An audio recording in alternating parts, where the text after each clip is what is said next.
I just want to bring this back to spirituality because I've been thinking about it a lot recently. And we talked about this before. Like the reason why we don't really talk about spirituality too much is I feel like we've like overdone it. We just like we hit the nail on the head, bro. We're done. Just go back and listen to those podcasts. You know what I mean? Like we don't really need to keep talking about the same things. But I do want to bring this up because it really like sparked my thought process recently, which is Kundalini energy. Okay, so get ready for this one. So Kundalini. When people talking about Kundalini yoga, everyone thinks that it's like yoga postures that get you like in a psychedelic state. Okay. Okay. Mm-hmm. And when you think about meditation, people think about, okay, I'm just going to meditate and my life's going to become better. Okay. Mm-hmm.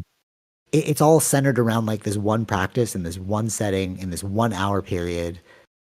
And then you go home and live your life. Right. But what about daily life? Like if you're doing like meditation practices, Kundalini practices, all this stuff, it's like you need to search for the applicability in your like how do I apply it to daily life so it's not really a practice, it's a way of living. Right. Okay. Okay. Are you still with me? Okay. So Tom DeLonge's really into yoga and meditation right now because he believes that, you know, like the negative forces are trying to rule the world. Sure. Blah, blah, blah. And then he was on the Steve-O podcast and he was like, or you could be a master and you could meditate all the time. And I was like, oh, you're talking about Zen. Like when I heard it, I was like, I know, because, you know, it's on that road. And it's like, I think that's where we'll slowly, that's why I think we're going to reach this like Armageddon enlightenment period. Because as like the first step is like, yeah, just learn how to sit there, right? Just meditate. Or like channel your Kundalini. I'm specifically going to talk about Kundalini energy in a second. So, so like, if you sit in this room and you do these Kundalini practices, you'll get yourself high off your own like DMT supply, right? Like yoga will just make you high, right? And sure, okay, but you can't do that forever. You got to live a life, right? Mm-hmm. And that's why you move from like yoga to Zen, which is like meditating. Oh, hold on, getting a package delivered. Whoops. All right. I guess I really do got to end this. So I think it's going to start barking. So, okay, so you are learning how to do these meditative practices in a seating position, right? But you don't take it out in the world, and that's why we have Zen, right? You learn how to meditate in the world. Sure. Okay, but then the next one is Tantra, right? And when people think about Tantra, it's like sexual energy, you know, like if you look at Tantra books, you're like, oh, they're just like making love. Okay, so. But that's not really what the essence of Tantra is. It's about changing your life, okay? Mm-hmm. It's about making your life into what it is you want it to be. Literally like what we were just talking about, like you don't even know what you like.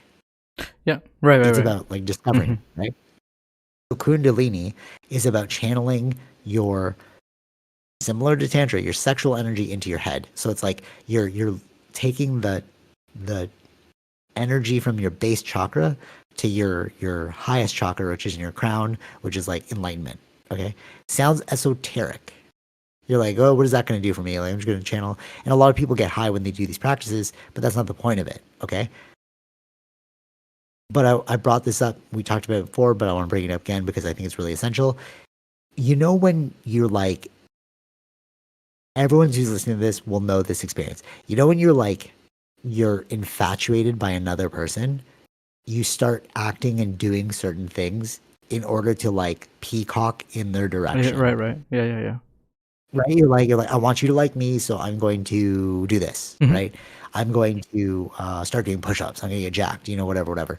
But so the actual real takeaway from Tantra and Kundalini from like an allegorical perspective is what if you could just channel that sexual energy that like, I want you to like me, but just do it all the time. And that's the secret.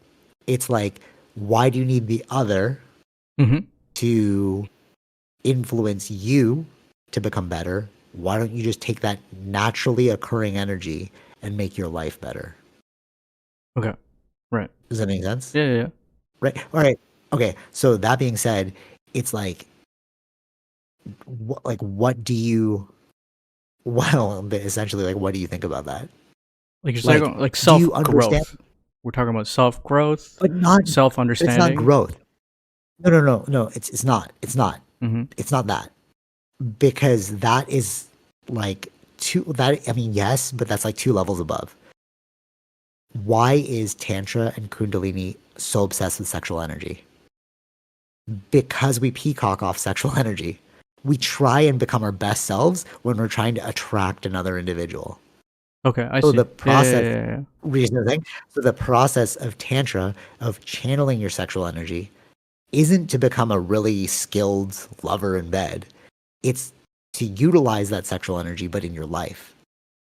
You know, like if I, okay, I'll take it as like my work, my art practice, right? So, and Okay. I've been doing this, Mm-hmm. like consciously, I've been doing this in my life. That's why that's why I can like speak on it and like why I've like shaped my life in a specific way. But quite literally, it's like, if I make this video really cool, this girl will like me.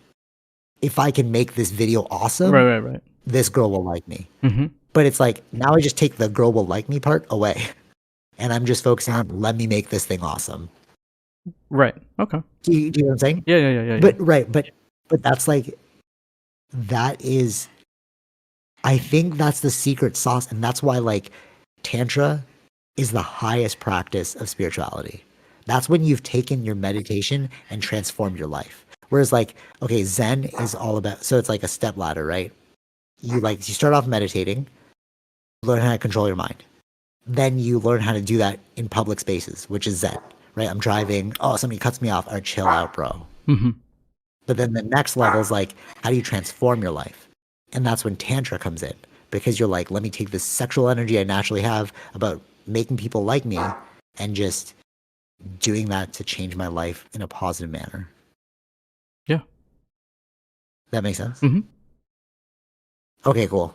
I just want to bring that up. I just think because that reminds me of, again, Steve Jobs too, right? Where it's like, it's not about, in those meetings that Johnny I was telling about, like thinking about, like not hurting people's feelings. It's kind of a thing where it's like, no, it's about the product. Okay, yeah. It's about making the best product Yeah. for the product's sake, not for someone else's.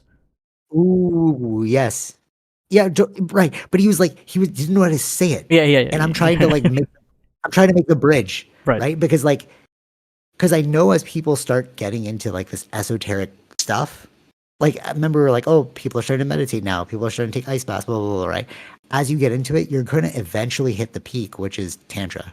But I just want to go on record saying that it's not actually a sexual thing. It is a sexual thing because you're using the sexual energy, but it's like, why did people, because you have like a lot of yoga studio instructors that are teaching like something they have no application for. They're just like, we're going to channel the energy upwards. It's like, what the hell does that mean, bro? Right.